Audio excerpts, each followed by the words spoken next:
So just taking a quick look at Polygon on our daily time frame here. As we can see, very much looking like we are chopping sideways still at this low here, making some really nice structure actually. Clean breakout again of our downtrend resistance. You can see this resistance we've been under for some time here. We did get that Burj Khalifa price action breaking out before. Came back inside for a retest, trying to fill this wick down here that we formerly made. Looking like that W double bottom pattern, in my opinion, becoming extremely likely to play out in this instance now. Especially when you look at the correlation across the wider market. So many cryptos forming this W double bottom pattern and breaking to the upside, getting a nice continuation of this bullish theme that we've been seeing recently. Lovely bullish divergences coming in at the lows.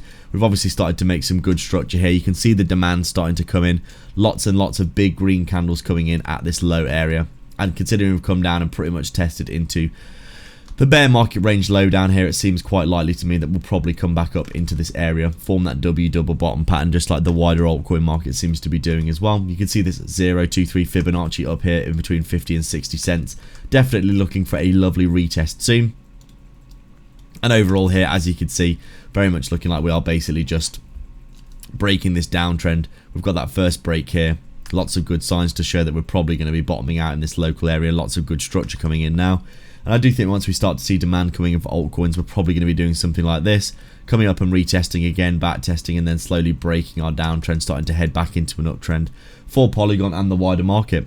Right now, not much to report. We're still consolidating at the lows. But I do think with these huge bullish divergences and that previous demand that's been shown, we're probably going to be looking at a reversal for Polygon soon. Make sure to head down in the description below and pick up a trading bot from me, and like and subscribe for more.